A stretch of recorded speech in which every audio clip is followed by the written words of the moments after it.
The idea here is that the string, where the string sits naturally, if you just put your finger on, if you think of that as the center, when you do a proper vibrato like this, it should go up, back to the center, and then down, and then back to the center, up, back to the center, down, back to the center. So that could be a good exercise to start you off on making sure that you get this right. I'll just show you that, and I'm just going to do it really kind of in steps, which of course you don't do when you're really doing this vibrato, but it'll help give you the idea correctly. So play.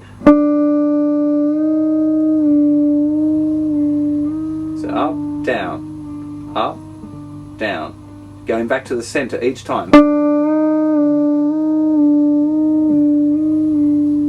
Now that isn't how you would do the vibrato. It should be smooth, but just a little bit of practice there, getting up and down to get the movement right first.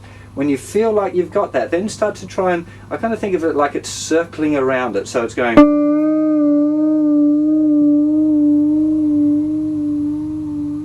Just making sure that it's your hand that's moving. Hopefully you can see my hand in the video there. This is quite a wide one because it's not really, we're not practicing the vibrato, we're practicing the technique of the vibrato. Now once you've got that feeling, then try and speed it up a little bit so it becomes kind of a reaction. You can see probably the neck wobbling around a little bit.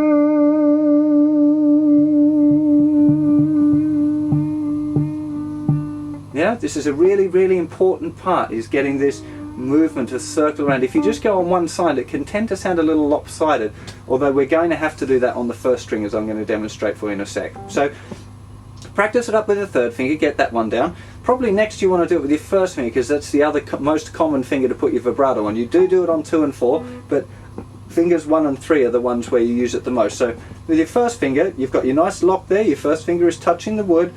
There's your first finger in position. Trying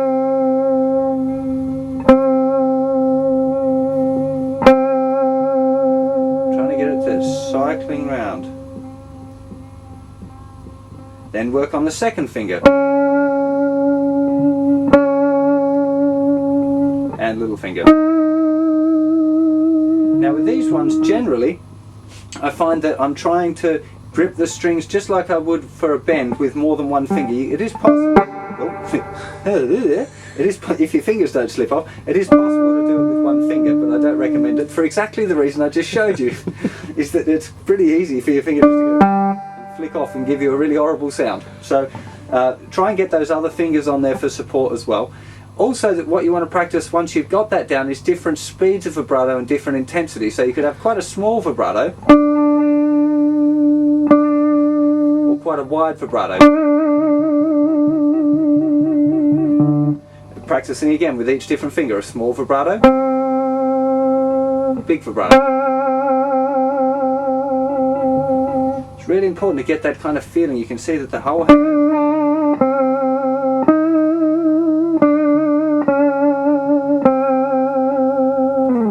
And a good exercise, of course, is that you have to then do it on each string. So after you've done it on the third string, you then do it on the second string. Second finger, third finger, fourth finger. Now, when you reach the first string, it becomes a little bit more tricky, because if you try and pull the string down, you're very likely to pull the string off the fingerboard and you get this funny effect. Yeah?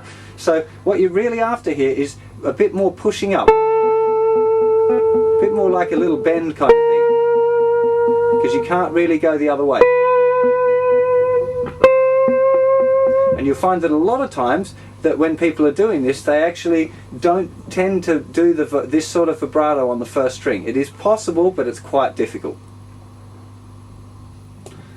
As you develop your vibrato more and more, you're going to find that there's little kind of things that happen along the way. One of the things that I notice with my own vibrato is that I tend to pull down a little more than I push up. That up feeling is still there. So if I'm playing, it's kind of going, I'm pulling the string down, like toward the ground, physically down. And when I go back up, it is going up a little bit, but it's not going up as much.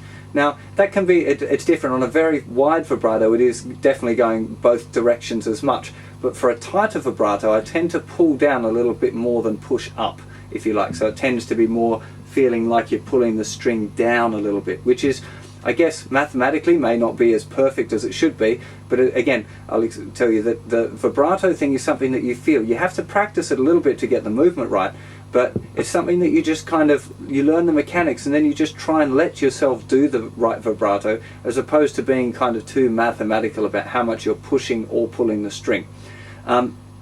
Also, just to re-emphasize the idea that this kind of standard vibrato is very rarely done on the first string. Much more common it is to move to the second string. You get a lot of a really common blues trick is this playing one note on the thinner string and playing the same note on the second string and playing vibrato on it. So you might get where we've actually we've played the little riff down here, or lick or whatever. We finished on the note A, but because we know that we're going to have trouble with vibrato on that, we slide up to the same note, the note A, which in this case will be the 10th fret of the second string. Because we're on the second string, we can get a nice wide vibrato. So it tends to be a little bit more useful if you do this, if you think of trying to get your vibrato off the first string, if you're doing this style of vibrato. So that's quite an important trick. Again, make sure you practice it in lots of different positions on the guitar neck, because it feels a little different each place. If you're doing a vibrato right up here, feels a little easier kind of thing. The further away you get from the nut or the bridge, so around the 12th fret is going to be the easiest place, where it's where the string is kind of the loosest. Whereas if you're trying to get that vibrato down here, the string feels a little tighter. So make sure you practice all of the different fingers all around the fingerboard. Okay, the last type of vibrato that I want to talk about is this, I call it free vibrato. And it was something I noticed, I didn't really know about it for a long time until I started watching a few DVDs that had Eric Clapton playing his solos.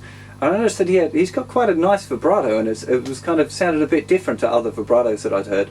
And it wasn't until I saw the videos of him playing that I realised what he was doing. And when he does a vibrato, it's very similar to the classical one in that the hand is not touching anywhere on the neck. But instead of pulling left to right, he's pulling up and down. Now, I must admit, I find this a little bit of an awkward vibrato. It doesn't really work for me, but the reason that I want to show it to you is because it obviously works for him, and different people have different styles and different things that they want to learn. So I figure I should at least show you what the idea of this sort of vibrato is, and then maybe it's the one that'll feel really natural to you, in which case that's the one that you should practice the most. Which I'll come on to again in a little bit. So the big gist of this one, if I just show you, we're going to do our same regular note, the note D, 7th fret, 3rd string, 3rd finger.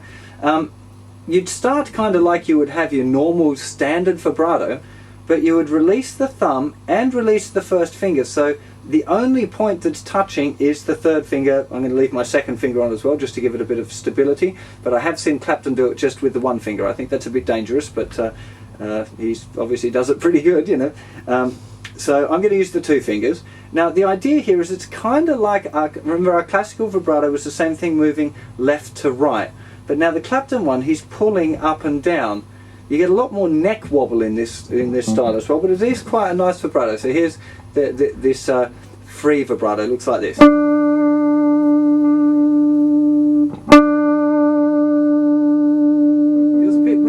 But it definitely, I mean, he makes it sound fantastic, so I'm sure you can too.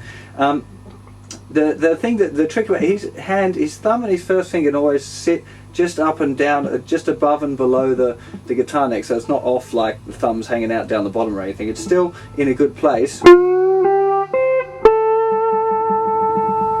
he's getting a up and down vibrato like this. The whole hand is moving. It's like your arm is wobbling up and down this way, you know, it's kind of, it's a bit weird. I find it, even there on the 1st finger as well, not very smooth at this one, me. I don't think.